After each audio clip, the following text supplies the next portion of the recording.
Tonight on The Conversation. If you're laying in bed next to someone that really doesn't make you feel like the goddess that you are, you need to rediscover what it is that you truly want and need. It's not just because I was struggling with my sexuality, it's because I was struggling with feeling worthy. But I do believe that you have to scare yourself. That's where your kind of creativity or your growth or any of that comes from. I think a lot of women obviously know to be on the lookout for sexual infidelity, but I had never heard of financial infidelity until it happened to me. The Conversation is a totally alternative interview series with women who have a story or experience to share. We talk about everything that women talk about: relationships, sex, kids, career, money problems, body image. We're basically talking about the universal language of women.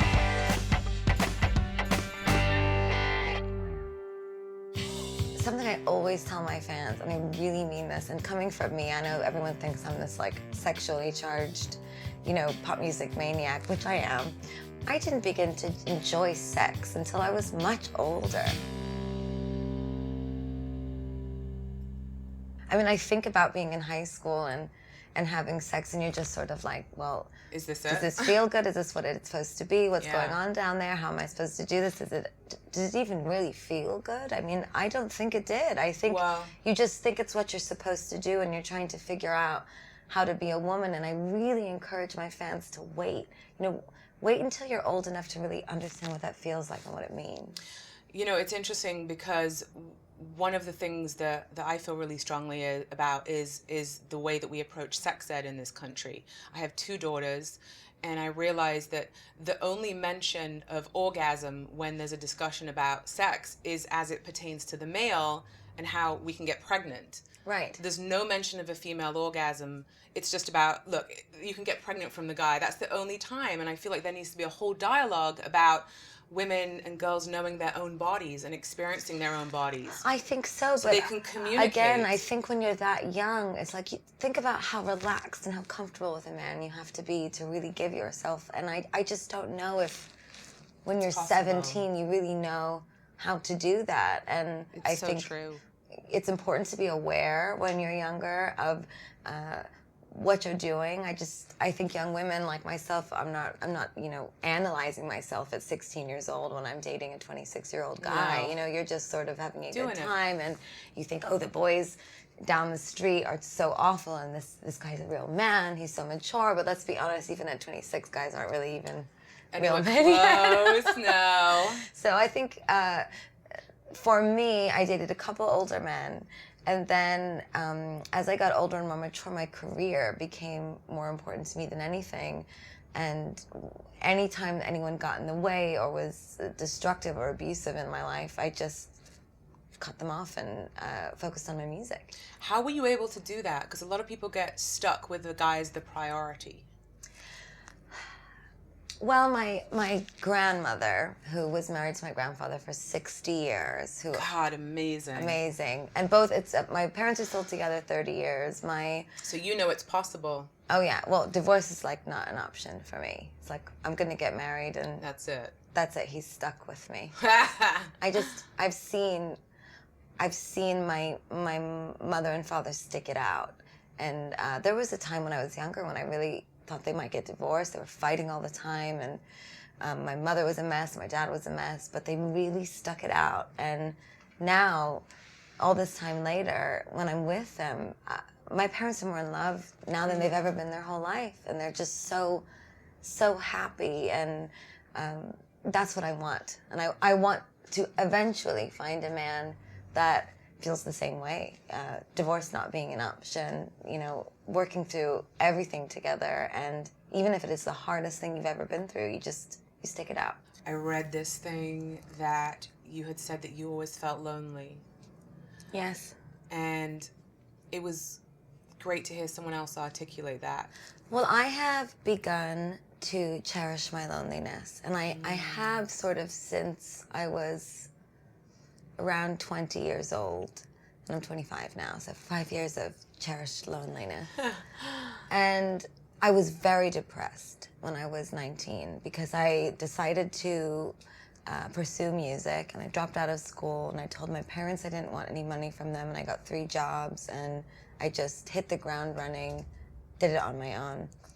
And I would go back to my apartment every day, and I would just sit there, and it was quiet, and it was lonely, and Still. it was still, and there was just my piano and myself. And I had a television, and I would leave it on like all the time just to feel like somebody was hanging out with me. And especially during the period when I was doing cocaine, I mean, it was like the drug was my friend. Yeah, it's your lover that never leaves you. And I never did it with other people. And it's such a terrible way to fill that void, because it just adds to the void, really, because it's not real.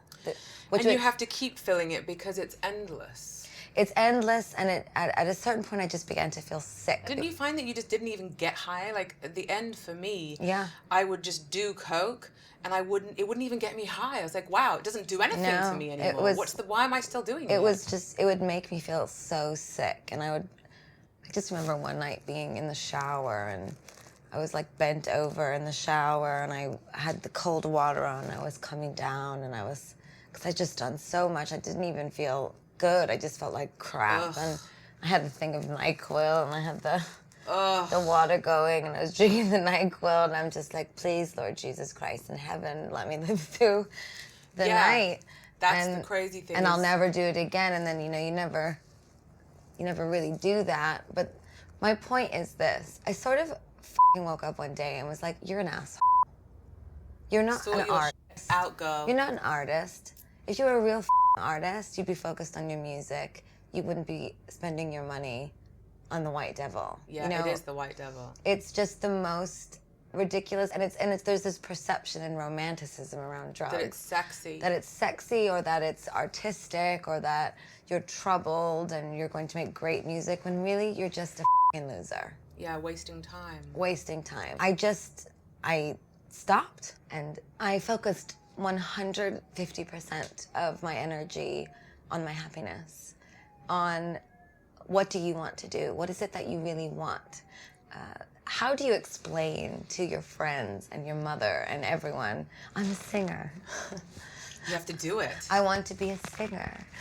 You do it. Well, what do you mean you want to be a singer? Do you sing in the shower?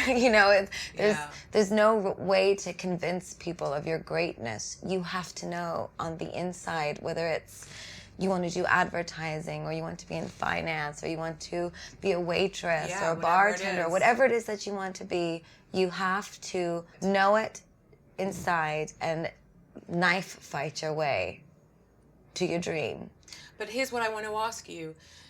When you come from a place, at least for myself, when I was really broken from heartbreak and from loss and from abusing my body with drugs and alcohol, and it was really the bottom for me, and I thought there has to be more to life than this. It took me a long time to work out what happiness meant for me. You know what I mean? Like, I didn't have an identity that was strong. Did you? I'm still working on it. I know that feeling. That feeling's impossible. Yeah. It's completely impossible. But the only thing I don't have that with is my work. Because it's sustained by your energy that you put out. You know, it's not dependent on someone else. But at the same time, it's an amazing feeling when you can love somebody and you can share your life with them. But the reconstruction of your soul as a woman is a lifelong endeavor and journey. It's forever. It is. And I'm lucky that I have a wonderful mother. I'm blessed that I have beautiful friends and people around me that love me. And if you're projecting anything menacing or of an agenda or negativity towards others, those are the things that you're going to receive back. Absolutely. But if you project love and acceptance and tolerance into the universe, you will receive that. Very much. But I really hope that women watching, you know, if you're laying in bed next to someone that really doesn't make you feel like the goddess that you are, you need to rediscover what it is that you truly want and need. And by the way, there are some, at least for me, there's some days where, you know, like I feel really good about myself, and there are days where I feel like shit about myself. And that's just part of life. It's not their responsibility, to be quite honest. No, and it's ours. That's also unfair of women to put that on men. Is, you know, I feel like crap about myself. It's you. Your fault, It's not them. It's you. Yeah. If you're with someone that makes you feel bad, get out. Right. You can't put that kind of pressure on someone to be the sole source of your happiness. That's your job. On the page, the role was an attorney. She was very professional. She was icy. And so I didn't really think that within 3 episodes I'd be stripping down to my underwear and wanting to sleep with my boss.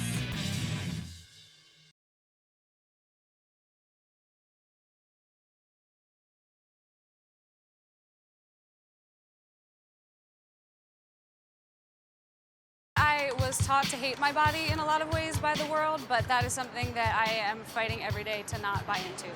Until I learn to start loving myself, it's gonna keep losing 10 pounds, gaining 15 and 20. So I'm working on it right now. It's definitely been kind of a journey, and I've come to really embrace my body and feel super grateful for what it is. I just feel like I wasted so much time in my life. I wasted so much time worrying about what I looked like, what I weighed, and in the gym. And I could have been doing so much more with my brain, because it's actually quite good. It got really bad for me when I really had to hide my sexuality. When I was on Ally McBeal, and I felt very scrutinized for just being an actress, Right. just being a woman and an actress playing this kind of sexy role, because I didn't really feel like that. It's not really my personality to want to be like, you know, the sexiest girl in the room. It's just not me. Yeah, so I got cast, and on the page, the role was an attorney. She was very professional. She was icy. And so I didn't really think that within 3 episodes I'd be stripping down to my underwear and wanting to sleep with my boss. And of course, you No don't have any control. control over that. No so control. But I didn't like people evaluating me, thinking of me as a sexual being, and then I was just terrified that people would think that I was gay or know that I was gay. And where do you think that comes from? Well, I just didn't want to be gay, honestly. I just didn't want to be a lesbian. Why? Well, I just thought that I'd never met one, for a start, and I just thought that they were strange and that they hated men, and they were very serious, and I had all of these ridiculous images in my head, and then there were no out celebrities or, you know, politicians or anybody that I could look to and go, oh, I could be like that, or Right. I didn't see really successful people. There was just nobody that I could kind of say, I want to date her, I want to be like her. No role models. No role models at all. There really weren't. And so I just kind of thought, well, I don't want to live like this. Yeah. I don't have to, I don't need to.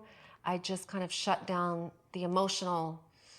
Did that tie in Life with your and- eating disorder at all? Of course it did, of course. It had a huge impact on me. What kind of lengths do you go to hide your sexuality? Well, you don't date. So that's, Wow. you know, you don't date at all.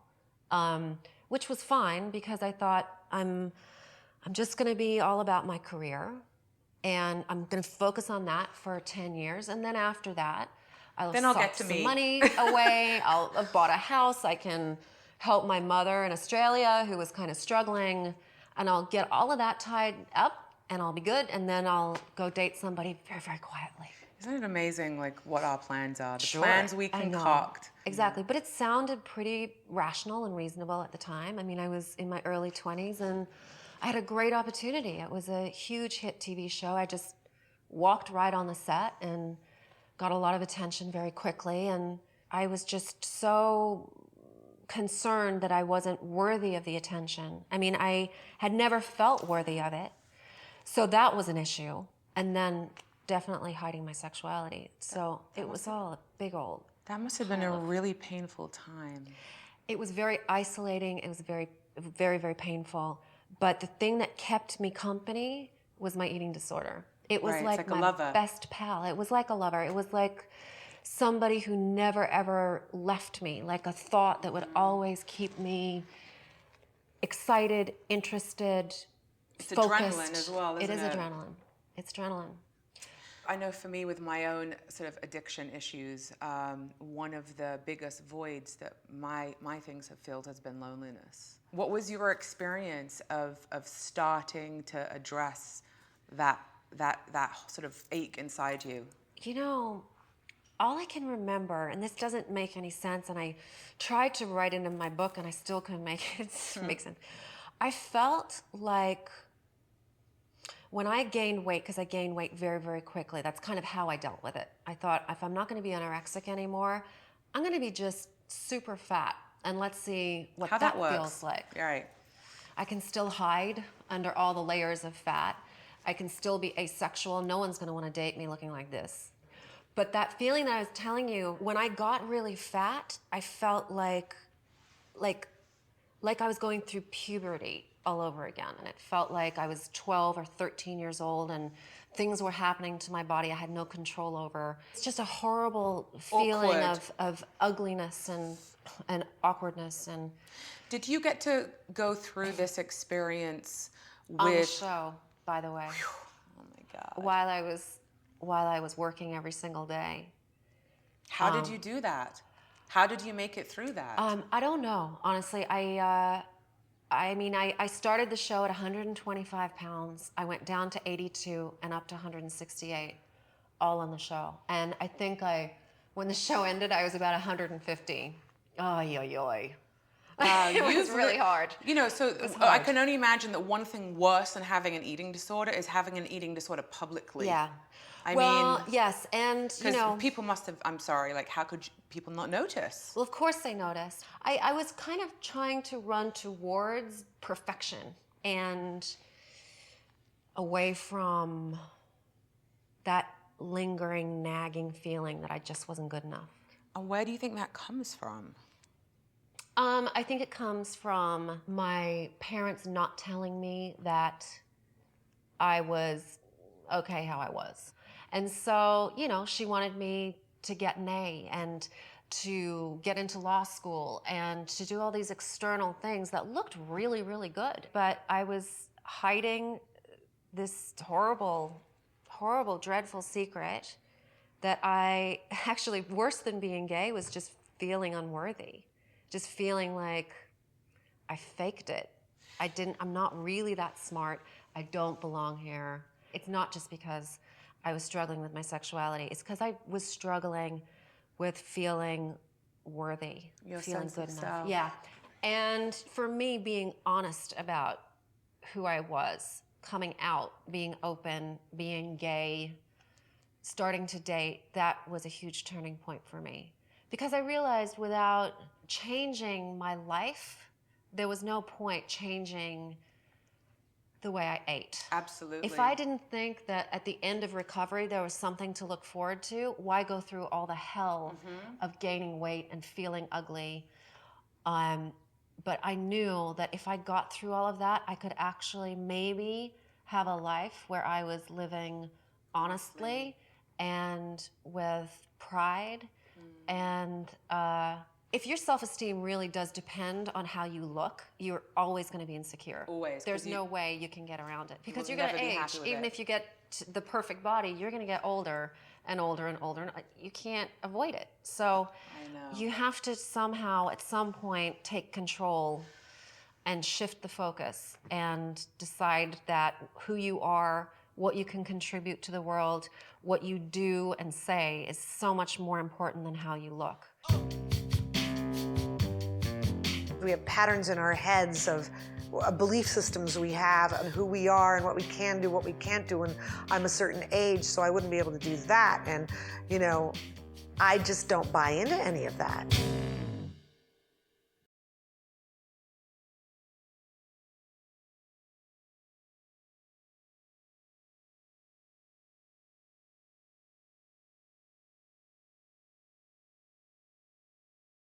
I don't know if there is such a thing as traditional family. I grew up in a very ethnic family. It was exactly like the movie My Big Fat Greek Wedding. I never really thought of marriage as the context of I need to get married and have children. I would love to have a partner in my life. I'm not sure if marriage, as we define it today, is exactly what I want. Look, I grew up in a very traditional household. You know, Dad worked, Mom was at home and cooked, and that was the setup. The setup. For a long time, I thought that's what it had to be. I dated a lot of guys that I think that might have wanted that sort of a person, but you know, I didn't marry anybody until I met Tom. Look, we got married when we were 31 or something, so that's really different to begin with as opposed to getting married at 21. That's how old my husband was when he married me. I was 29, he was just 21. Oh, you're kidding. So No. you married a younger man? Oh, yeah. That's so crazy, but good. Yeah, it's awesome. It's working out. It's working out. Okay, so you probably want to be married to him. I do want to be married to him. I think that's a huge thing, you know, like wanting that is very good, and then keeping that desire going. Okay, so that's the thing. Like, I'm 10 years in, okay, and I look at my husband. There is nobody else on the planet that I look at him and I think you are the most handsome, wonderful, like you're just gorgeous. Right. It's not that I don't have desire for other people. I want to be with him, but I'm 10 years in. How do you keep that energy from going stale? Well, it's different, right? It's different from the first year to the first 5 years to the first 10 years to the, you know. Okay, what's 10 on like? That's what I want to know. Okay, I'm trying to think. You've probably weathered some stuff that you say, okay, well, we got through that, and it becomes money in the bank in a way. So you understand that every little thing isn't something that is... It's going to rock the marriage It's going to rock the marriage, or it's frantic, or, you know, you've got to panic about something. The anxiety level's gone down. Right. Mine has just gone down, by the way. Yeah, and you feel like, oh, I'm okay at this. I'm pretty good at this. Yeah. Oh, yeah, I can do this. This is good. And I've just entered this. You hit a bit of a stride. Yeah. So I think that's what 10 to 20 is like. You're kind of getting into a stride a little bit, and it feels really good. You have had a variety of things that you've done. And I love that you don't seem afraid to try new things. I guess that you can't be afraid. You really cannot be afraid. I think the thing that kind of switched it for me in terms of not being afraid, and the older I get, the less afraid I become, was when I was about 49, I got offered a musical on Broadway. And it was Chicago. What? Right? I'm already scared listening to this. And I had done this thing where I had gone, and had a meeting with my agency, and, they're, well, like, what kind of things do you want to do, and that sort of thing. And I said, well, I'd like to do this, and I'd like to do that, and yada, yada, yada. And then underneath, like, almost like I was going to choke because I was so afraid to say it, was I want to do a musical. And they looked at me and said, really? Said, yeah, I really do. Because when I look back on what I really love to do most of anything at all in my life was sing. Really? When I look back on everything that I wanted to do or what I wanted to be around, it had to be around music. But anyways, my husband and my daughter and I went to see the show. And in the middle of the show, I turned to them and I was like, oh, no, I am not doing this. They're like, are you kidding? You so have to do this. And I said, I don't think so. I don't know. But I do believe that you have to scare yourself. That's where your kind of creativity or your growth or any of that comes from. Scaring yourself, challenging yourself, taking those risks, and not caring about what other people think. Right, that's a key thing, You cannot care about what other people think. And that's the thing that got me thinking, well, if I did that, maybe I can do this. And if I can do that, then maybe I can do this. The thing that really we have to remember is that we're constantly changing and constantly evolving. And how could you possibly be the same person at 20 that you are now? And that's, so and it needs to be that way. Right, and why would the same rules apply now than when you were 20 or 30 or whatever? And I encounter so many people that are so stuck in a mindset. Like I ran into someone the other day and they had sort of, let's say, a complaint about something. And I said, well, why don't you do this? And they had maybe 5, 10 reasons why they couldn't do it. Not one why they could. Not one why they could. And I recognize that, and I want to be cognizant of it, because we all do that. We all do that because we have patterns in our heads of things we've been, belief systems we have, and who we are and what we can do, what we can't do. And I'm a certain age, so I wouldn't be able to do that. And, you know, I just don't buy into any of that anymore. And I have you never bought into that, or is that? No, I did buy into it. I did buy into it, and so I think it's really important for people to kind of always look at where they are and understand that you can change anything about your life at any moment if you really, really want to. What is the best piece of advice you've ever been given? Always be private in public. That's a big question, Amanda.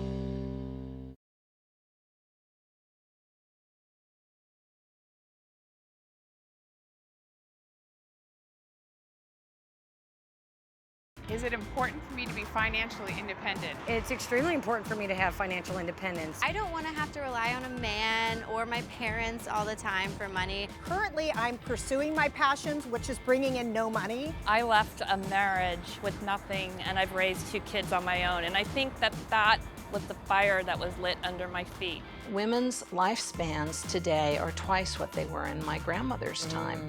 And if you're widowed or divorced by the time you're 61 and you're going to live another 40 years, You better work out how to support yourself. You better work out how to support yourself. I read The Feminine Mistake, which messed me up.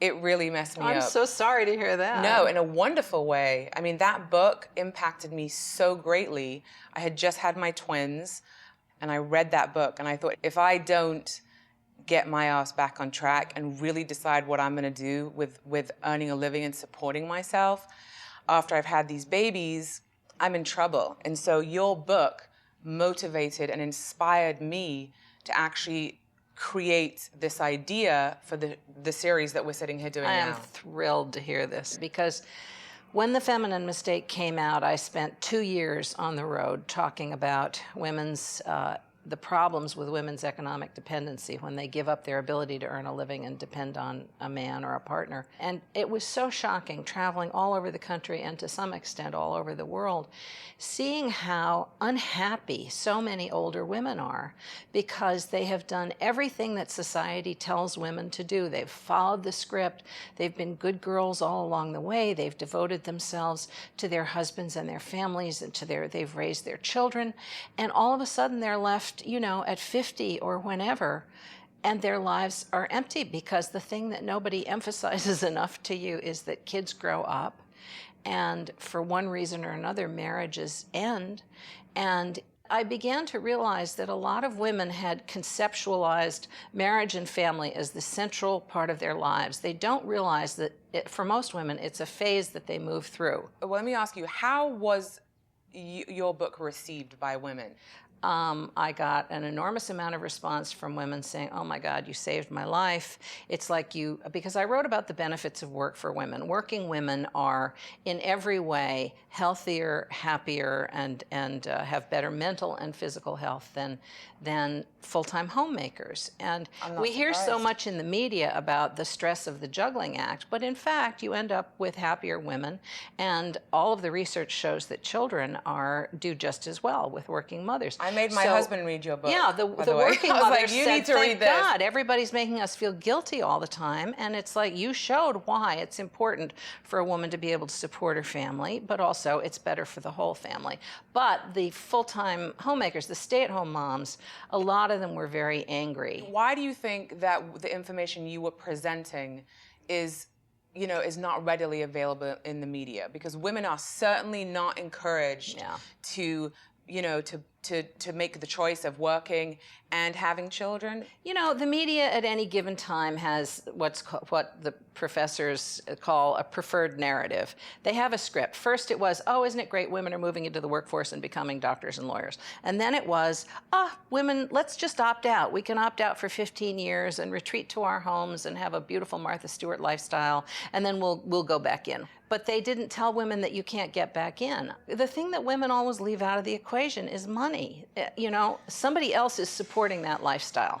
And if you're counting on somebody else to support that, if you take that person out of the equation, you're screwed. Where will you be? You're screwed. Yeah. But, are you still married? Another issue that I plan to deal with in my next book is financial infidelity. I think a lot of women obviously know to be on the lookout for sexual infidelity, but I had never heard of financial infidelity until it happened to me. After how many years of marriage? Well, we'd been together for 24 years. He had run up massive debts that he hadn't told me about, and he was just going under. Wow. And so we kind of straightened that out, and then he did it again, and I thought, this is really crazy, you know.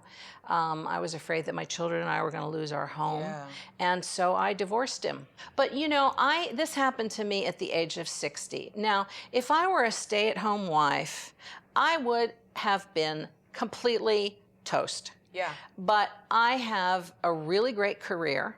I was able to save our home because of the money I earned and preserve my children's life. So have you seen a shift at all in younger women's perspective around finances and self-supporting? Because I've seen a slight shift. A lot of research shows that young women start sacrificing their careers to the man in their life before they even get married. So, you know... Isn't this a bigger issue of self-esteem? You know what I mean? It's like... But they locate their self-esteem in the relationship. That's rather what than I'm saying. You know, a career is an investment in yourself. And the thing about a career is that it continues to pay dividends throughout your life. And by the way, I think it's important to frame that you're not saying that to have a family and to be of service to your family and your husband is a bad thing. It's just you need to combine. Can't do it to the exclusion of everything else. Right. Don't exclude yourself. You're building a future for your child, but your child's future will be an autonomous one. You have to also be building your own future because you're going to be left with like 50 years when you're on your own. In truth, if you base your self-esteem and your well-being on anything outside of you, your husband, your kids, your career, your external appearance, any of it, you're screwed because you're reliant on that to feel good. I spent a lot of time interviewing men, and so many men, particularly if they've already been through a marriage, say, I would never marry another woman who is dependent. I want a woman who brings something to the table, who has an exciting, independent life of her own. But I also think men are slightly confused about, you know, the gender roles are blurred because the traditional role that a male played has now changed if you do have a woman in the workplace and she's caretaking children. So they feel a bit misplaced, I'm seeing. Look, we're all confused. We are all confused. Let's just get that out there. A marriage expert said to me, marriage has changed more in the last 30 years than it has in the last 3,000. My gosh. And so the roles should follow from who you are. You know, you have to work out as a couple what suits each of you according to your strengths and your weaknesses. And instead of having these prescribed roles that are kind of ironclad that we're all trying to cram ourselves into, and for an awful lot of people, they're like shoes that don't fit. So what do you think we can do, you know, regarding raising our daughters, the information that we can help get out into society, in the media? What are the steps that we can actually take to start to educate ourselves and younger women? First of all, we have to raise them to understand that they have to take full responsibility for their own lives. It's great if you meet Mr. Right, no matter what age you are, but it is not the answer to anything. You have to figure out who you are and what you want to do, what kind of a contribution you want to make in the world, and how you're going to support yourself, no matter what happens to the guy you're with or, you know, whatever partnership you're in.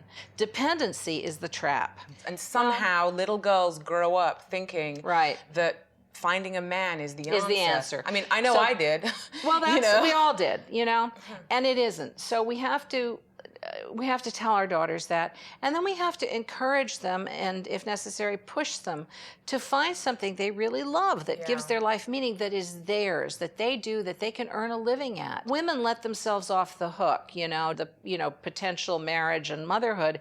It's like their get out of jail free card. Well, it's the escape clause. It is, and unfortunately, it's also a biological pull. Our bodies are built, and we are programmed to go procreate. So we're always battling with that. So procreate. I mean, I'm very happy. I have wonderful children. I'm happy I procreated.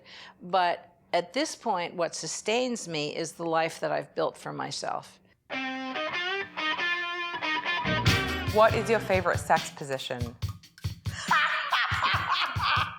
Well, I think it's because I'm in charge all the time. I really like to be told what to do.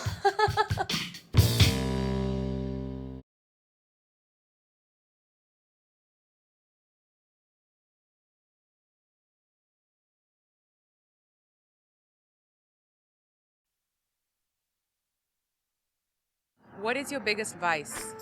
My biggest vice, well, I'm balanced in that. It's exercise and alcohol. I love dark liquor. Yeah, that can really you up the next day. Beer is my biggest vice. Yeah. Red wine? Captain Crunch. I know him. Holding other people accountable and calling them on their Worrying too much about myself. That's a bad vice. Fake hair? Chocolate. Probably spontaneous shopping. And it's always, why did I do that to myself? Yeah. And then it's another night.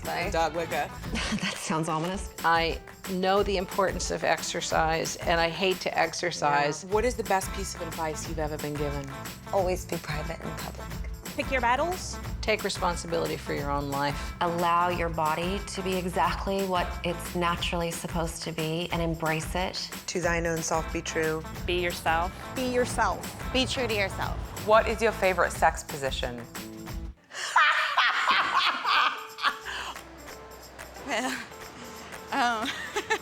Great question. Well, I think it's because I'm in charge all the time. I really like to be told what to do. Plain old missionary, like the bloke in Control. Yeah. Big question, Amanda. There are so many. Do people answer it? Woman on top. Doggy style is also fun. Doggy style? A lot of doggy styles. I don't like that question. I don't think it's fun to just do one position. I will leave you with that little bit of mystery about Rita Wilson. Next question. Lastly, what would you tell your 14-year-old self? Oh, I love that question. I would say, learn how to play the guitar, learn how to play the piano, stick with those lessons that your parents, wanted you to take, and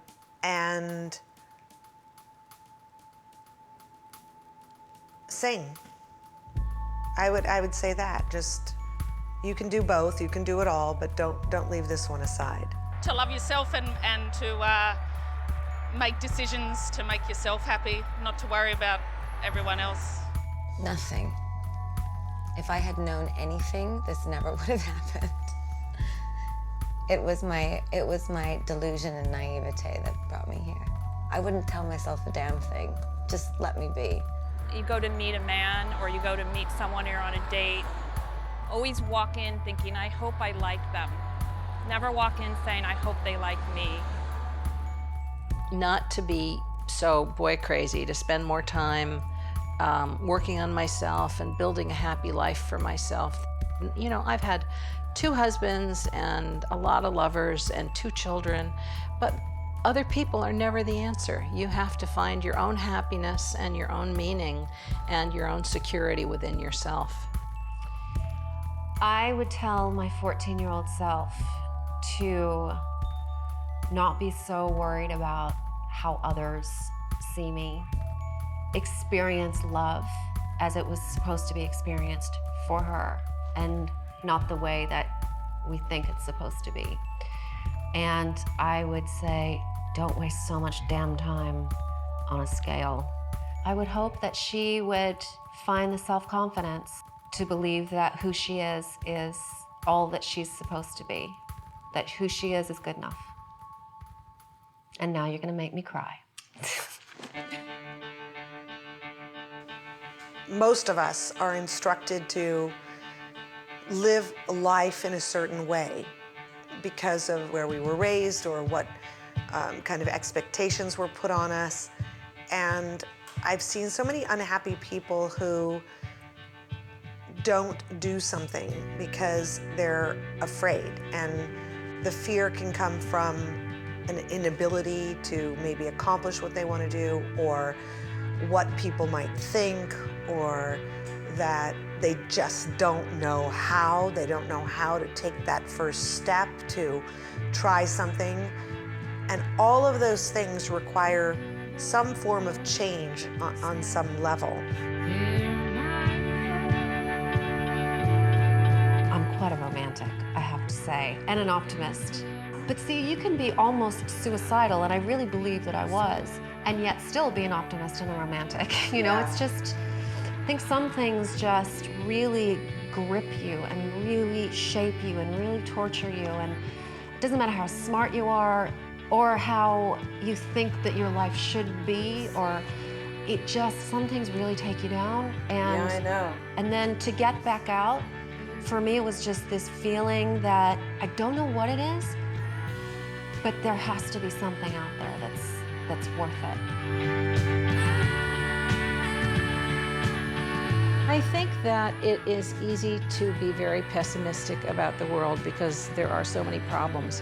But I think it's so important not to lose hope because, you know, I mean, look at what has changed. Women, until very recently, were property. They had no rights. Look at the lives we're leading. We're leading fabulous lives. We have problems, but we're better off than any women have been in the history of, you know, the universe. Just look into yourself for the answers. Stop, you know, stop calling your girlfriends. Stop calling your mom. You know, stop picking up Cosmo or whatever you're looking at to, is this really working? You know if it's working or not. You either feel like a goddess or you don't.